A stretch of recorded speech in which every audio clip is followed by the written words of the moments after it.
Are you okay with working for a Japanese company? Well, it's just work. Hello, this is Moko. After the Japanese company quietly left, unexpected changes spread across the town. This time, we'll take a look at what happened from the perspective of a Korean engineer who worked at the site. 1. The closed factory gate. My name is Minjok. I've been involved in the manufacture of electronic components in an industrial area in southeastern Korea for over 20 years. Looking back, that factory was special. I worked at the Korean factory of Nichidan, a Japanese electronic components manufacturer. To be honest, I had mixed feelings. I wasn't taught about Japan in a very positive light since I was little. It was the same at school and on TV, so my family was a little worried when I joined the company. Are you okay with working for a Japanese company? Well, it's just work. I joined with such a light heart, but as soon as I started working, I noticed something was off. It was different from what I had imagined, in a good way. First of all, there was no one to yell at me. This was a big deal. In Korean factories, if you make a mistake, you might get yelled at right away. But Nichidan was different. Let's check together why the mistake happened. When I first heard about it, I thought, not getting angry? But that was the norm. They looked at the causes one by one and fixed the system. That way, the same mistakes would happen less often. Before I knew it, I had gotten used to that way of doing things, and I was able to work with peace of mind. The salary wasn't super high, but it was stable, and most importantly, I could see a future. I got married and had children. It was a normal life, but I was very grateful for that. When my daughter was in elementary school, she said this: "Your job, Dad, is amazing. Why are you making such important things for a Japanese company?" Quote, at that moment, my heart warmed a little. At first, it was awkward. Before I knew it, the fact that I was working for a Japanese company had turned into a source of pride for me. But that atmosphere didn't last forever. The atmosphere in the town gradually changed. People started coming in even for half a day. People started gathering near the factory. People were saying things like, Japanese companies should leave. Don't use Korea. Quote, it became common to hear such voices. At first, I didn't care. To be honest, I thought it was just the usual political flow. But then one day, an incident occurred. A stone was thrown at a commuter bus. The glass cracked and the car instantly fell silent. The young employee sitting next to me started crying. The atmosphere changed drastically from that day on. Could this continue like this? No one answered. All the talk in the factory was about safety measures. More about how to protect ourselves than about production. And then a few months later, when I came to work in the morning, there was a piece of hair posted on the bulletin board. The Korean factory is closing. My mind went blank. 193 people will be laid off. That was the number I was first told. But we understood right away. It wasn't just us that were going to end. All the companies around us were connected. Logistics, cleaning, parts companies, and restaurants all depended on this factory. In other words, one of the hearts of this town had stopped. On the day of the briefing, my senior sitting next to me said quietly, I thought it would end here. I still can't forget those words. On the last day, there was just one piece of paper posted on the factory gate. Thank you. That's all. There was no anger, no excuses, nothing. It was so quiet that it was actually scary. That was the first time I thought about it. Japanese companies don't just leave in anger. If they decide it's too much to handle, they just leave quietly without saying anything. That was the worst part. 2. The factory stopped. The atmosphere in town has completely changed since the factory closed. The number of people during morning commutes has clearly decreased. The buses that were so crowded are now open to seats. The cafeterias that were bustling at lunchtime are now empty. This is really over. The moments when I realized this increased every day. Naturally, I started looking for a job, but reality was not so sweet. I told the interviewer who I was, but the reaction was subtle. You've been working for a Japanese company for a long time, huh? It was a normal question at first glance, but I somehow felt a distance. The conversation that followed also seemed to be testing me. In the end, I was often rejected because of my age and background. In Korea, the position of engineers in their late 40s and 50s suddenly becomes difficult. But I grew up in a Japanese-style workplace. Sometimes that worked to my advantage, but sometimes it made me seem difficult to deal with. Of all this, the situation was even more serious for the company. Korean companies that used Japanese parts started having problems one after another. At first, everyone was saying that there were plenty of alternatives. Chinese parts would suffice. In fact, it would reduce costs. But that wasn't the case at the factory at all. A smartphone-related company I know also had problems right away. When they put in the replacement parts, the accuracy didn't match. Are they really that different? They look the same, but the insides are completely different. Electronic parts aren't just parts. The entire design is tailored to one bot. So if you change one thing, Everything is off. What's more, Japanese-made parts are incredibly stable in every detail. The quality is stable, including temperature, humidity, long-term specifications, and subtle errors. The moment that goes away, the line stops. In fact, the production schedule got further and further delayed. The release of new products was also postponed. The damage was particularly severe for the enhanced body model. The selling point of the camera performance was the quality of the image sensor, which is the heart of the camera, was declining. The result was that it wouldn't sell. That's all there is to it. They were as bullish as ever on TV, switch to domestic products and break away from dependence on Japan. Korean technology is the best in the world, but everyone on the ground knew. It wasn't that simple. An engineer muttered, "It might take 10 years to catch up." The room fell silent. No one could argue. We had always used Japanese technology, but we had taken it for granted. It was only after he passed away that we realized. Huh? This isn't going to change. By then, other Japanese companies had already started to make moves, downsizing, withdrawing, quietly but surely. No one said it out loud, but they were definitely distancing themselves. The trend didn't stop. One day, when I got together with my former colleagues, we got into this conversation. The news was saying that Japan is cold. It's not cold, it's just distant. Why? It's all about trust. That one word froze the mood. I knew it too. This was something we shouldn't have done, but it was the truth. Companies don't move based on emotion. They move based on trust. They keep their promises, are stable, and don't have any risks. That's all. But that's what Korea was starting to waver on. Maybe we needed Japan. We needed a relationship of trust with Japan, but we ourselves had broken that. We still haven't fully accepted that reality. That was the scariest part. Between the three truths and the facade, to be honest, I think we've always known. But we couldn't say it out loud. Growing up in Korea, it was natural for us to have certain feelings towards Japan. It was normal, and there was no need to go against it. But when we entered society and worked for a Japanese company, we saw it for ourselves on the job. When I was working at Nichidan, I thought many times about the differences between the Japan we had been taught and the real Japan. It wasn't what I thought. Japanese bosses aren't unreasonable. In fact, they were much more rational than the Korean workplace. There was less unnecessary overtime. Mistakes are prevented by systems, not by individuals. That should be obvious, but it was new to me. But I couldn't say it outside. When I go out drinking with friends, the conversation usually goes something like this. Japan really is annoying. Yeah, I didn't really think that, but I had no choice but to go along with it. If I had said something like, "No, Japanese companies are amazing," the atmosphere would have changed in an instant. I would have been treated as a nuisance, or worse, seen as a traitor. That's why everyone hides their true feelings. They use Japanese products while criticizing Japan. They work for Japanese companies while denying Japan. That had become the norm. I was the same, but after the factory closed, it became impossible to hide the discrepancy. One day, my daughter asked me, "Dad, is Japan a bad country?" I had been asked this question before. But this time it was different. I couldn't escape it anymore. Not everything is like that. So why do some people hate it? I was at a loss for words. I could talk about history. I could talk about emotions, but those alone don't explain it.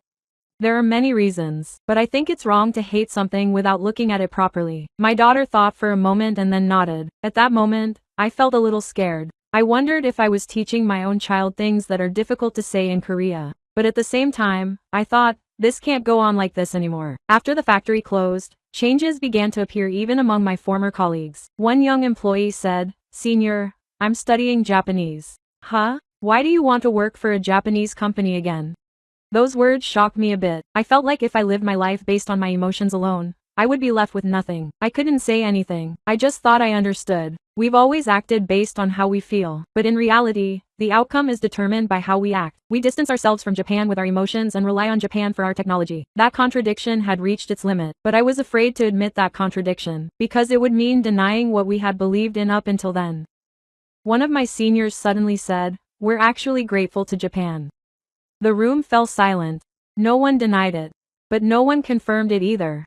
That was the answer. Does everyone understand? But they can't say it, because the moment they do, they feel like their old selves will fall apart. We're stuck in the middle right now. We're stuck between what we really think and what we say, unable to go completely to either side. But I've already realized it. If we keep being vague like this, the same thing will happen again. The company will leave again. The job will disappear again. And then they'll say the same thing again. That it's Japan's fault. That one thing felt different. As you can see, this isn't just a factory closure. It's not just a matter of technology and economics, but also trust, honesty, and pretense. 4. Crumbling trust. Sometime after the factory closed, I realized something. It wasn't just a lack of work. Trust had also become lacking. The town had more and more employees. The streets that were once so bustling had become quiet. Could the disappearance of one factory change things this much? At first, I thought so, but I was wrong. That factory wasn't just a company. It was the very embodiment of the trust of this town. Other companies gathered here because of Nichidan. They thought that if they were there, everything would be fine. But that axis disappeared. What happens then? No one comes. The locals said that all attempts to attract foreign companies were rejected. The reason was simple. It was too risky. That's all. We had been mistaken all along. We thought that companies were only motivated by cheap labor and the size of the market. But that's not the case. Will promises be kept? Will they be swayed by politics? Will they be able to work safely? Companies won't come unless these three are met. Korea has lost that balance.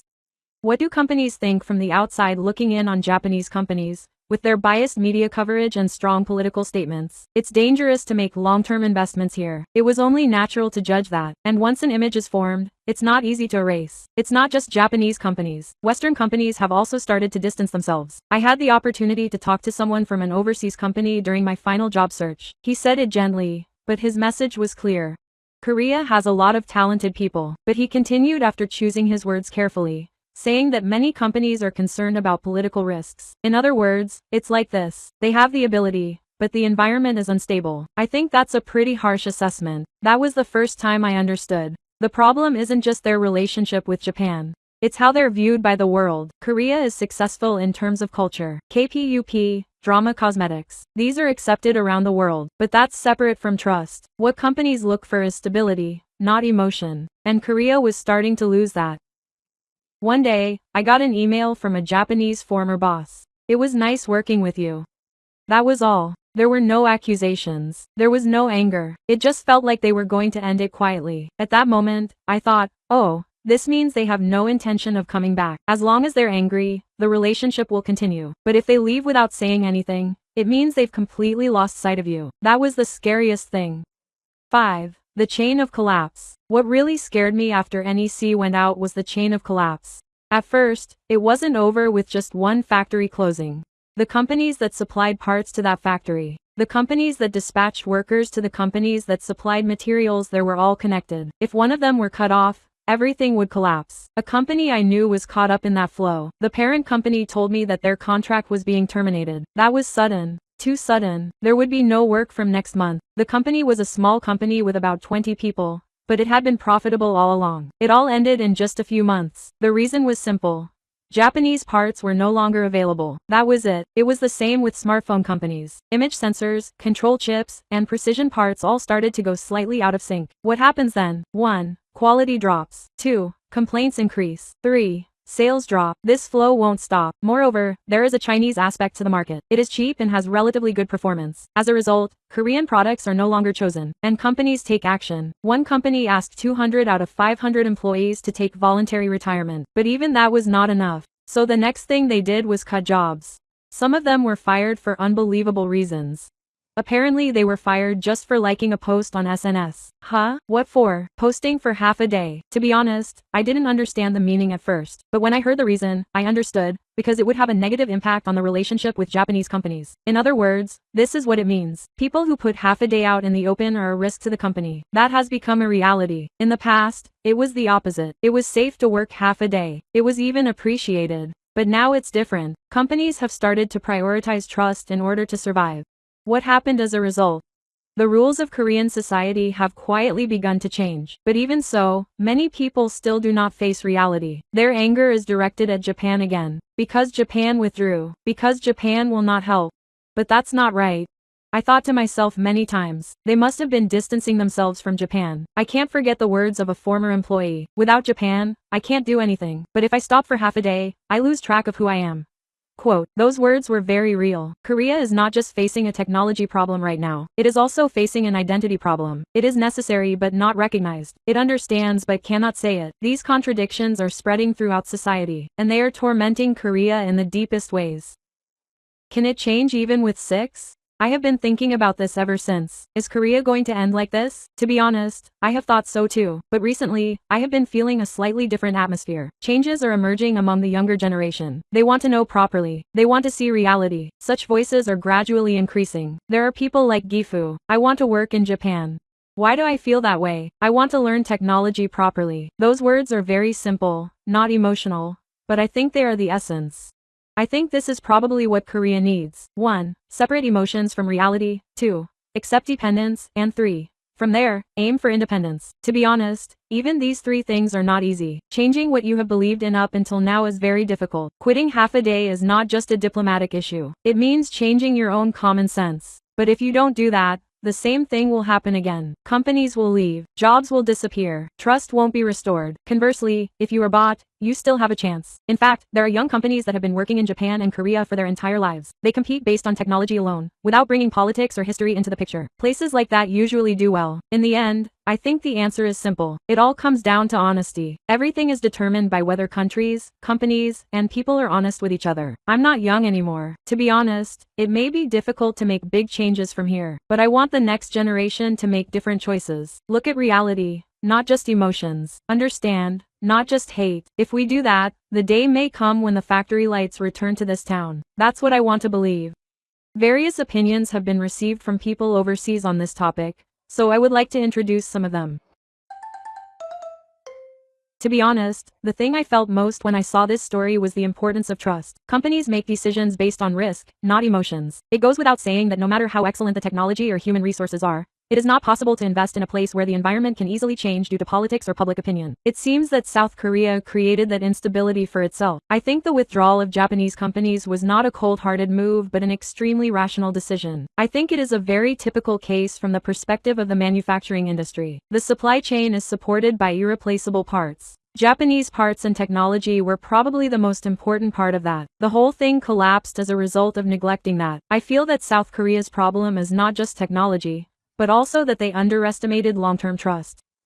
When I look at the reactions and stories from people overseas this time, I feel that what is important is not emotion but trust. I think that no matter how powerful you are, if you lose trust, everything will collapse. What did you think? This story was not just about closure or the economy. What was there was invisible support and the weight of trust. Japanese companies supported South Korea not just with capital and technology, but with the relationship itself that had been recognized over a long period of time. And this incident has highlighted that this relationship was by no means a given. What was also depicted in this story was the gap between true feelings and pretenses in South Korean society. Perhaps the contradiction of knowing but not being able to say it, and needing something but not being able to admit it, ultimately led to a huge loss. However, everything is not over as it seems in the end. If we can face reality and rebuild trust, we should be able to change the future. What's important is not emotion, but sincerity, and the attitude of trying to understand the other person correctly. I hope this story will give you an opportunity to think about something. Please let me know your thoughts and opinions in the comments. Thank you for watching until the end. See you in the next video. Now, the news we've seen so far has given us a glimpse into the current state of the Korean economy. But did you know that even bigger movements are actually happening behind the scenes? Next up is this news story that goes into more detail. Let's take a closer look at what's going on. What have you been up to today? Question mark. Because we need to be tougher on Japan. What specific policies do you think are needed? Danku? What do you think Danku means? It means being tough on Japan. Hello. This is MI. The loudest opinions are not always the truth. The heated discussion in Korea has led to strong words like danku. Many people are now taking this to mean MI. But behind the scenes, political intentions, economic circumstances, and the cold gaze of the international community are intertwined, which cannot be explained by mere public opinion. Words that stir emotions can make people stronger, but it is reality, not passion, that supports a country. This is the story of a Korean reporter looking at his country's enthusiasm, Japan's quiet response, and the price that lies beyond. Easy to see. Hard to see. My name is Mi. I am a reporter covering the economy and politics in Seoul. I have been doing this job for almost 10 years now. At first, all I had to do was follow economic figures, interpret corporate financial statements, and write articles that passed the inspection. But recently, looking at the numbers alone doesn't tell you anything. You can't see the truth unless you look at the atmosphere, emotions, and who is creating that atmosphere behind the numbers. The atmosphere in the city has clearly changed since the first government took office. No, the half-day sentiment itself has always been there. Talking about half-days is not uncommon in Korea. But recently, it has become more acute, faster, and louder. Things that used to be said by experts in TV debates are now being broadcast on social media as clippings of a few seconds. The more provocative the words, the more they are played and the more calm the explanations. The editor-in-chief said in the morning meeting, "Today's top story is the rise of public opinion for half a day. Pick up the voices of the townspeople." Quote, "The voices of the townspeople? That's right, we're going to show what the people are thinking right now." What a convenient phrase. But the moment I heard those words, I was a little taken aback. Is that really what the people are thinking? Or is there someone who wants to make it seem that way? In the afternoon, I headed to the square in the center of Seoul. A civic group was holding a rally there, and strong words criticizing Japan were flying around. The cards had the words, "Don't forget the history of standing firm," written in large letters. The passion of the military was incredible, but I felt a strange sense of discomfort amidst that passion, as they seemed strangely too well groomed. The phrasing of the slogans was all similar. The words used were consistent. Several of the young participants were looking at the hair they had been given and repeating the same phrase. I spoke to a woman who was about the same age as the female leader. "What have you been up to today?" "Because we need to be tougher on Japan." "What do you think we need to do specifically?" "Let's see, we need to cut off the light." "What do you think cutting off the light means?" "It means being tough on Japan." The words were strong, but the content was vague. Of course, she wasn't the only one at fault. The political language that is cut out and flowing is not designed to make us think, but to make us react. It is designed to stimulate anger and anxiety, so both the users and the recipients gradually place more importance on momentum than on content. On the bridge in the square, several men who appeared to be staff were adjusting the angle of the live broadcast on their smartphones.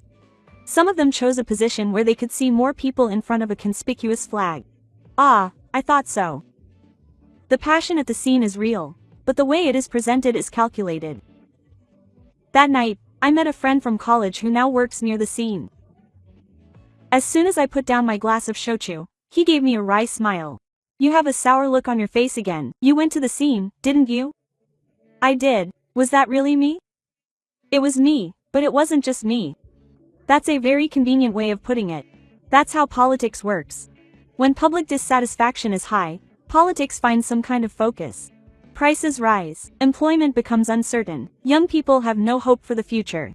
If people just direct their inner dissatisfaction at times like that, the world will lose its wealth. Who should they direct it at? They need someone they can understand. Those words carried much more weight than before. I knew it. Misery is not zero, but it has the power to amplify, process, and position it. When I got home, I followed the trends on social media. The comments were growing like a series of short videos that had been uploaded for half a day. On the other hand, posts that said people should take a calm view were called sellouts and traitors and died down. They were not discussions but members of the same party. Moreover, those members were not ordered by anyone, but were amplified by algorithms and emotions. This was the most troublesome part. The next day, I interviewed the economic minister, the bureaucrat, who spoke on the condition of anonymity, closed the documents with a tired look on his face. Even if you say strong things on the surface, you're in trouble on the ground. Where is it? It's the relationship with Japan. Even if they take a confrontational stance on the surface, they can't just cut it off on a single level. Materials, parts, equipment, finance, insurance are all connected. But the people think they can break free from their dependence. They want to think that. But what they think and what they can do are different. That one word made me stop taking notes. What you think and what you can do are different. The same goes for national politics. You can stimulate public sentiment. You can temporarily raise your self-esteem, but the economic and diplomatic realities that follow won't go your way. I wrote an article. I softened the title. I knew it would sell if I made it more provocative, but I deliberately didn't. Public opinion rose for half a day. Behind that, political amplified. 2 hours after the incident, the comments section was like that. Don't insult a reporter who is pro-Japan. Face reality, huh? I laughed as I looked at the monitor. I wanted to say those exact words back to them. The real reality isn't the volume of the shouts. It's in a quiet place, inside a conference room, the line at the factory, the numbers that were made, and the gaze of overseas investors. There, things are decided by trust, not emotion, but the reality is so plain that no one applauds. That's why Say chooses flashier words. Resolutely, confront and subdue. Those strong words feel good. Because they make us feel stronger. But I know. When words become stronger, reality usually becomes weaker. And it's always the field that has to swallow that contradiction first. That night outside the window, Seoul was bright as usual. Neon lights were shining, people were walking, and shops were open. But I felt like an invisible snake was slowly spreading beneath their feet. Political blueprints were mixed in with things that were considered good. I could no longer ignore that fact. 2. Growing public opinion. That's no of passion. Public opinion has been growing stronger for the past half day. That fact itself cannot be denied. Whether I listened to the town or looked online, I heard much more harsh words about Japan than before. The question was where the passion was coming from and where it was headed. I headed to the local industrial association where I was the chairman. There are many skilled workers who make a living there. While the outside world is talking loudly about breaking away from dependence on Japan, the atmosphere on the ground is much colder. Factory manager Park took off his helmet and led me into the conference room.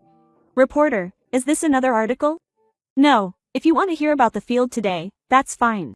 To be honest, machines don't move with slogans here. A procurement list was spread out on the desk. Parts delivery dates. Comparison of candidate quality, rising transportation costs. Everything was more off than I had expected. What would happen if talk of standing up to Japan became a reality? First, things would stop. Not everything, but something would definitely get stuck somewhere. Are they really that deeply connected? It's not that they're connected, it's more like they're piling up. Do you think you can change something that's been optimized over many years just because of emotions? He spoke calmly. But he was angry. It wasn't politics. The atmosphere was like someone who didn't know the field at all and was casually talking about its fate. I took a break and talked to the younger employees. What surprised me was that even among them, emotions were normal. But I thought that was separate from work. If you ask me if I like Japan, it's complicated. But work is work. I want to separate it from emotions. If we don't separate it, we'll end up in trouble. This feeling is probably much closer to reality than the street-level slogan. There's a hatred of death. There's historical sentiment, but there's also life. There's salaries, there's employment, and the government should be in a position where it has to protect those things.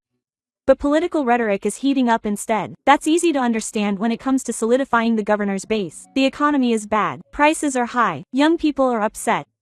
At times like these, politics is really difficult because of structural problems, but the cause is outside. If you say, we won't give in, the atmosphere changes easily. When I returned to Seoul, I met someone related to the ruling party. People often say things in unofficial settings that they would never say in public. In reality, it's all about the atmosphere. The atmosphere comes before the numbers. To make the public think that there's momentum, you need an easy-to-understand axis. That's Japan. Japan has historical issues and is easy to stir emotions. It's convenient for sorting out domestic dissatisfaction. But isn't it dangerous in the long term? Long term? That's the word politicians least likely to use.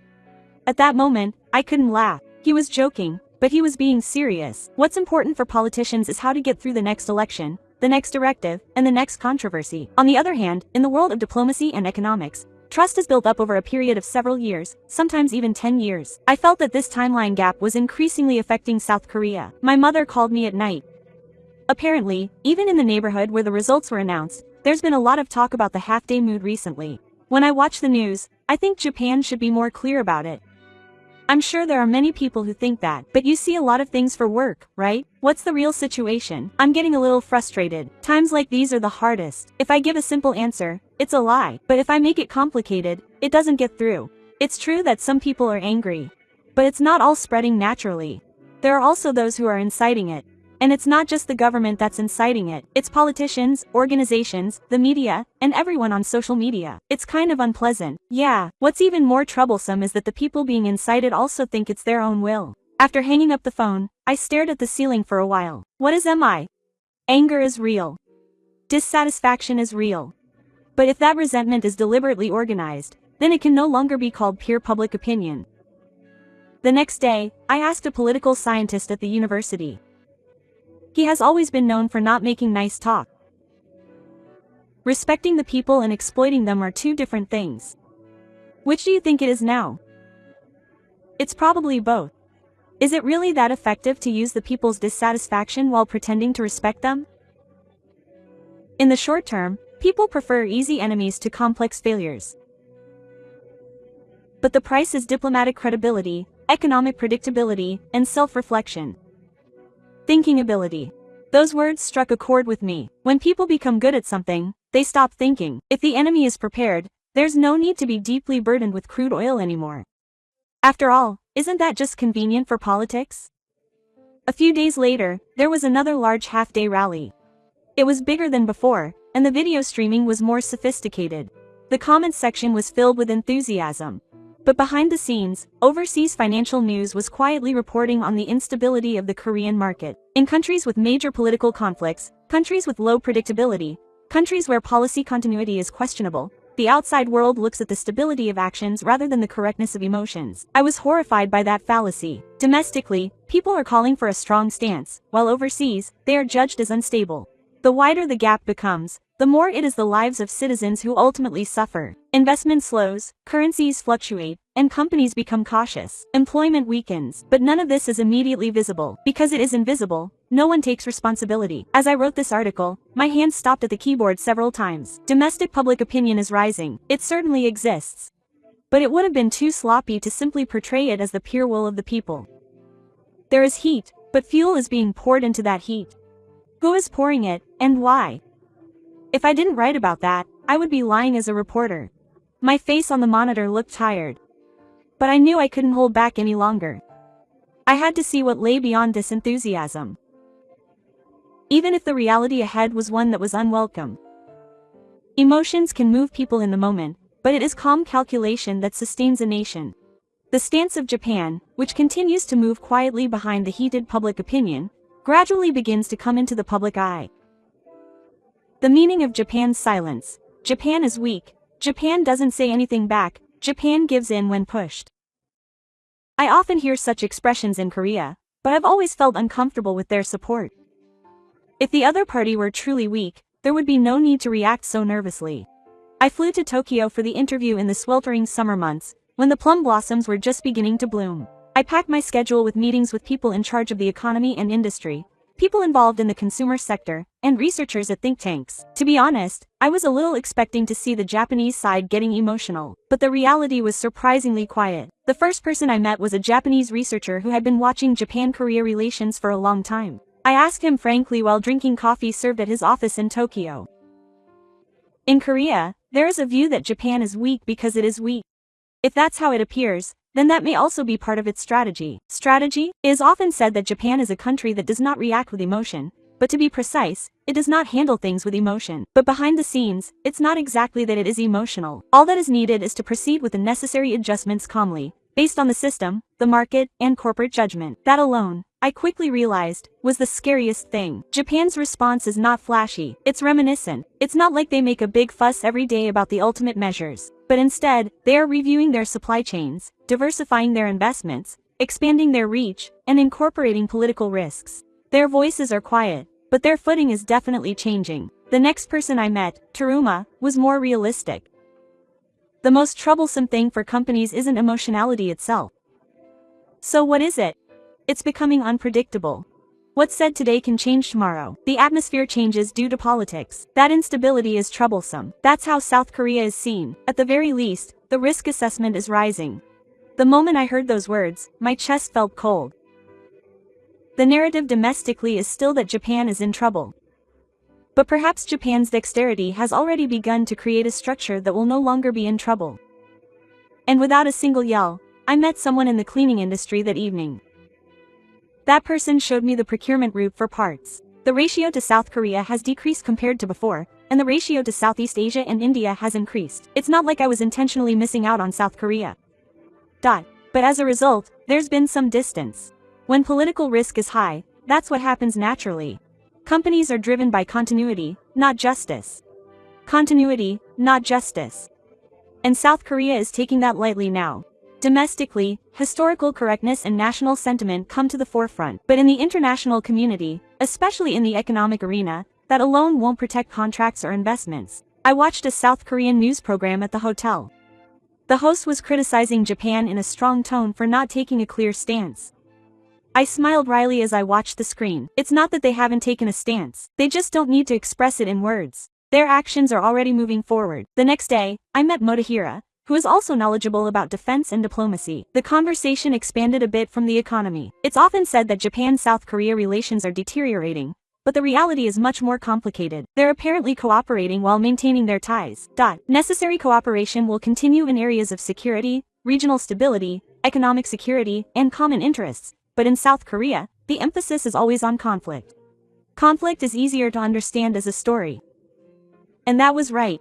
Enemies and allies, wins and losses, surrenders and rejections. Simple compositions like these are often seen in the news and on social media. But the reality of Japan-South Korea relations is not so simple. There is conflict and cooperation. The problem is that domestic politics only magnify the conflict. Before my flight back home, I looked back at my notes at the airport and saw that Japan had not participated in the exercise. But it was not giving in either. Rather, it was quietly measuring the distance, keeping only what was necessary and quietly optimizing everything else. This may be much stronger than emotional conflict. When I returned to my stall, Japan's silence was being discussed on TV again. One commentator concluded that Japan had weakened, while another said it was due to caution. I thought to myself as I watched the live broadcast, they are both slightly different. Japan's silence is probably not due to tactics, it is due to organization. It protects only necessary interests without unnecessary reactions. Even when emotions are thrown at us, we respond with systems. If that is the way Japan does things, then no matter how loud South Korea shouts, the outcome of the battle will be different from the start. While writing in the language late at night, I thought about my own country. Why do we tend to take others lightly when they are quiet? Why do we assume that silence is inaction? Probably because quiet periods are more convenient.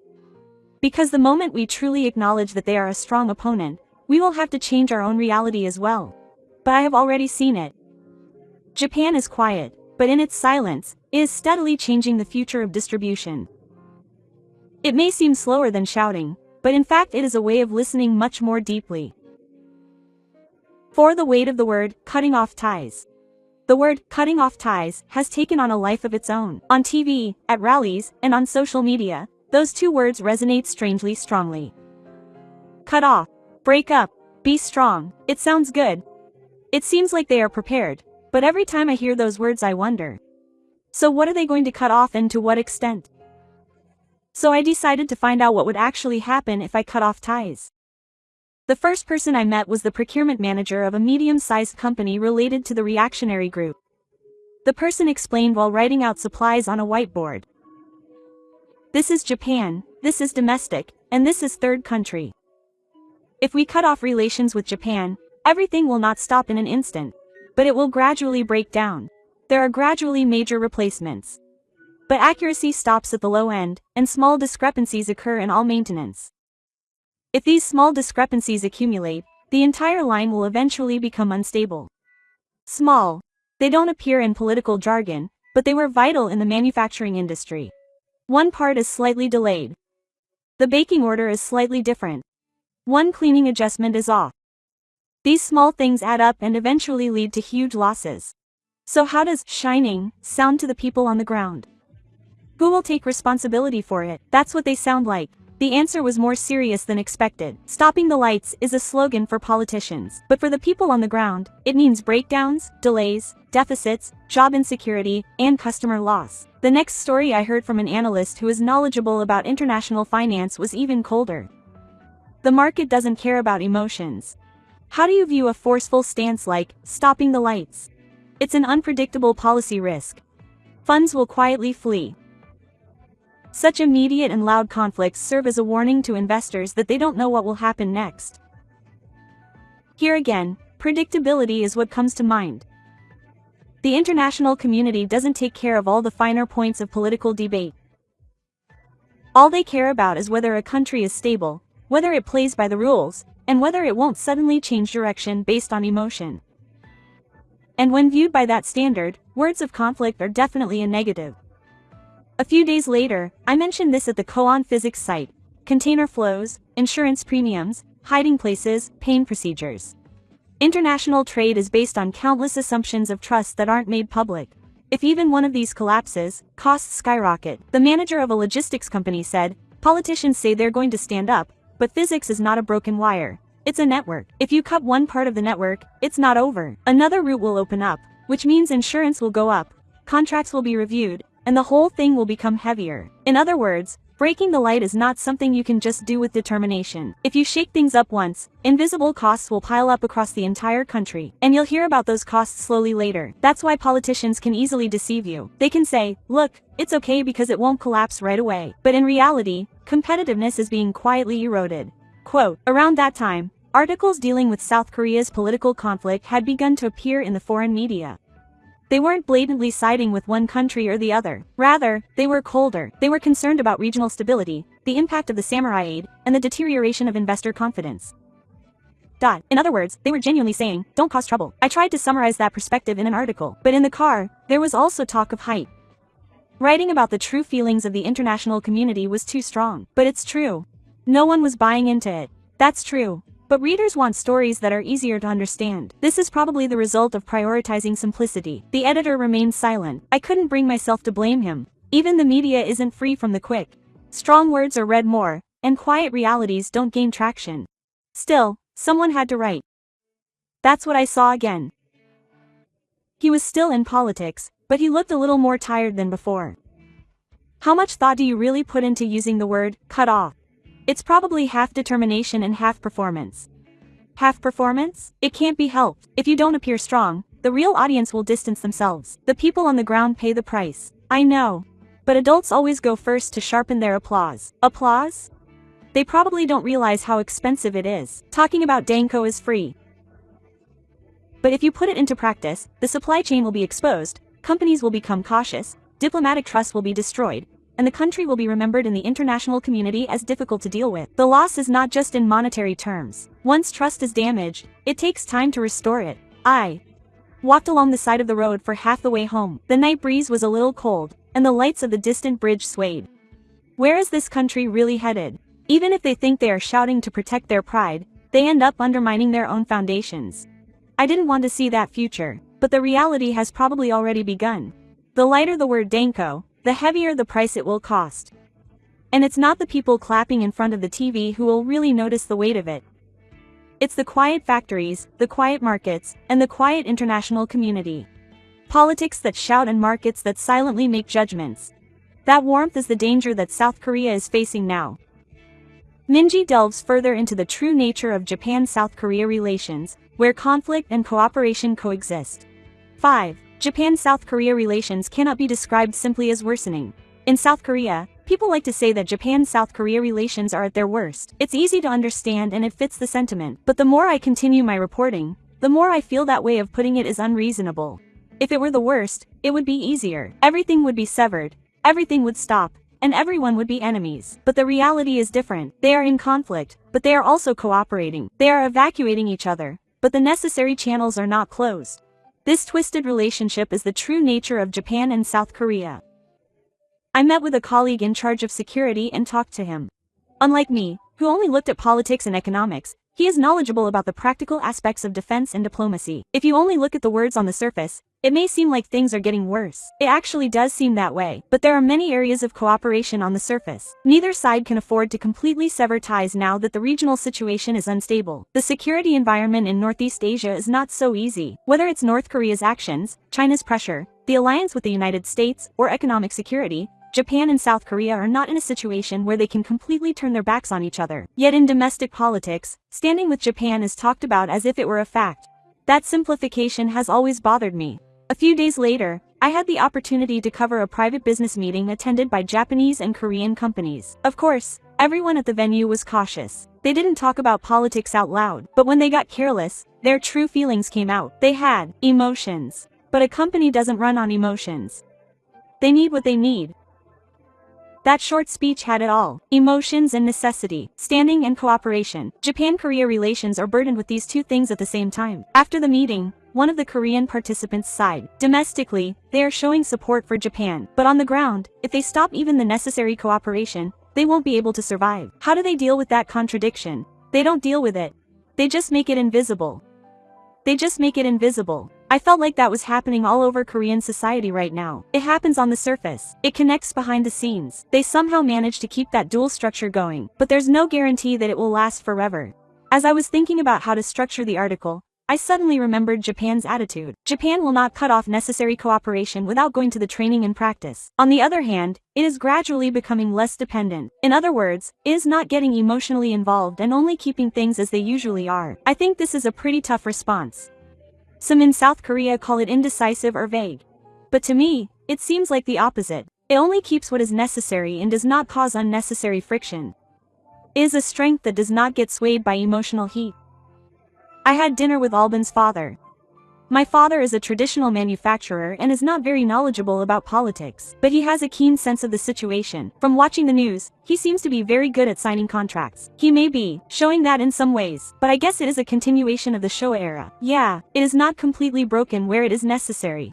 Yes, it is just that only what is necessary is kept and the surroundings are becoming colder. It is the same as human relationships. Ties are not severed, but trust is not as strong as before. That analogy fits me well. It is exactly that. Japan and South Korea have not completely cut off relations, but trust is eroding. And that trust is not something that will gradually recover just because there is cooperation on the surface.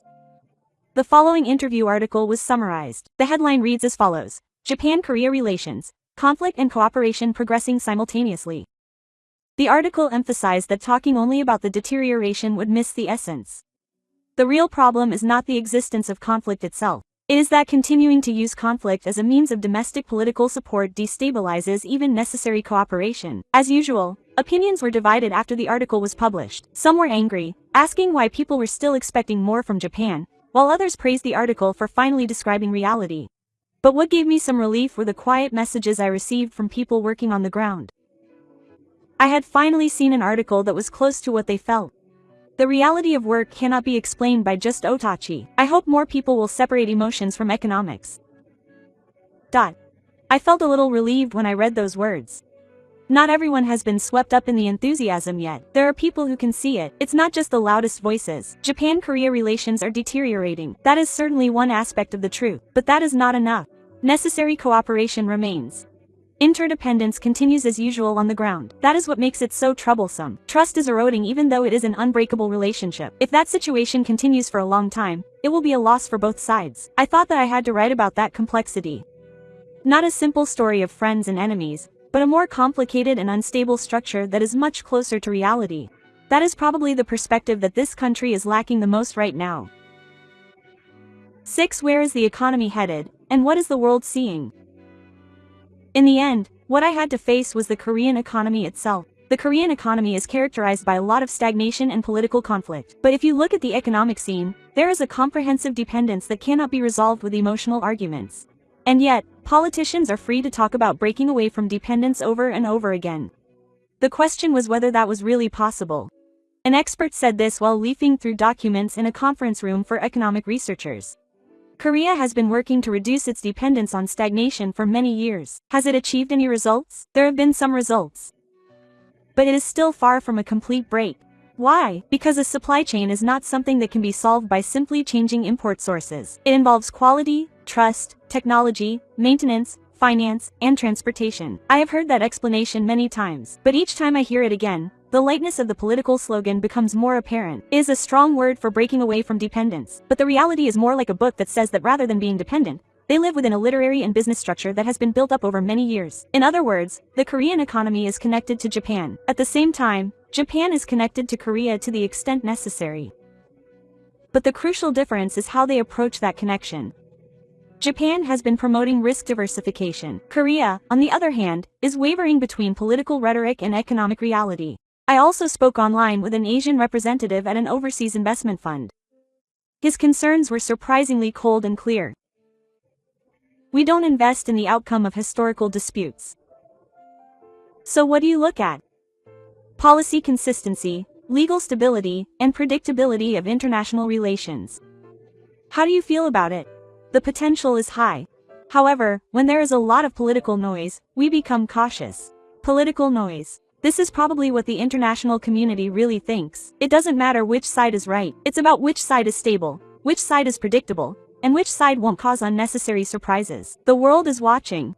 In Korea, it is sometimes said that the international community understands Korea's position. But in reality, the international community is not so superior. Even if they understand, that doesn't mean they will support it. The gold market is a colder place where louder voices can speak.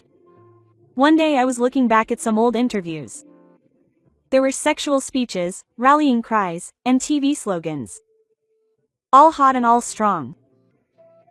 But alongside them were corporate documents and market data that quietly showed the reality. Changes in exports, difficulties in procuring parts, more cautious investment decisions, rising trust costs. Perhaps it is the school buildings that will truly determine the country's future. That's why I got a call after such a long time, late at night. He was even more powerful than Ijin. The top people have been a little anxious lately. What? It's outside. Strong words work domestically. But outside, far from being sluggish, they're quietly keeping their distance. Of course. I know. But politics makes you want to keep using the same tactics on whoever you ask. You ask the people, but you don't ask the world. That's how it is. On my way home that night, I looked up at Seoul's high-ranking Majun. This kid still has power. He has technology, he has companies, he has workers. But if he goes in the wrong direction, that power can easily be stolen away. The choice between solidifying the confrontational stance or maintaining cooperation realistically will determine the future of the economy. What should we do about the environment with Japan?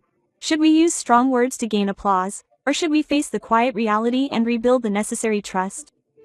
This issue is no longer just a diplomatic issue. It has become a turning point in the direction of the South Korean economy. And the international community is watching this choice intently. They will not support us. They will not scold us. They will simply look at our actions, make an assessment, and move funds and trust. That's all. That's why it's tough. I have finished writing the last word. After much hesitation, I came up with this title. A country that is judged by its actions, not the volume of its voice. I stared at the screen for a while after pressing the send button. I don't think this will change anything. But at least I wrote what I saw. The passion of the MIE, the politics behind it, the birth of Japan, the price of group light, twisting conflict and cooperation, and the cold truth of the international community. It is impossible to talk about the current Japan-South Korea relationship or the South Korean economy without considering all of this. When I looked out the window, the night view of Seoul was as beautiful as ever. But to me, that light seemed a little unstable. Perhaps the future has not yet been decided. That is why where we look now will determine the country's direction. Look not at the shouting but at our feet. Whether or not we can do that will determine Korea's future, I thought. What did you think? This story was not simply a half-day surge of emotion. Political motives, staging to maintain the four-board position, and a chain of emotions amplified by nature were mixed in with the seemingly pessimistic movements. Of course, it is not as if there is no anger or dissatisfaction among the people. However, we cannot correctly grasp the reality unless we look at how it is being used and in what direction it is being directed. On the other hand, Japan's response was by no means weak. It did not respond emotionally and appeared quiet on the surface, but behind the scenes it steadily reviewed supply chains, diversified risks, and made diplomatic arrangements. This kind of silence may not be flashy, but it has a very strong meaning in the long term. Rather than trying to gain an advantage through the volume of its voice, An attitude of building a position through trust and continuity is likely to be appreciated by the international community. Furthermore, it is not enough to simply say that Japan-Korea relations are deteriorating. While it is true that there is conflict, cooperation continues at the same time. The two countries still have a strong need to work together to ensure security, the economy, and a safe supply chain. That is why there is a risk that carelessly damaging that trust through domestic rhetoric could backfire. And most importantly, the international community is watching actions, not emotions. No matter how loudly one shouts about what is right, if policies are unstable and foreign relations are unpredictable, both the public and investors will be cautious. Stability and predictability lead to trust, and that trust is the foundation that supports the economy and diplomacy. Where will the South Korean economy head? The answer lies not in deepening conflict with Japan but in whether or not it can face reality. Will it continue with emotion-driven politics, or will it acknowledge the reality of complex interdependence and maintain the necessary cooperative relationship? That choice will have a direct impact on the stability of South Korean society as a whole in the future. What is important is not words that garner applause, but decisions that support the future. Even if enthusiasm is momentary, it takes a long time to regain trust that has been lost. That is why what is needed now is not to make enemies, but the courage to face reality. Please let me know your cards and opinions in the comments.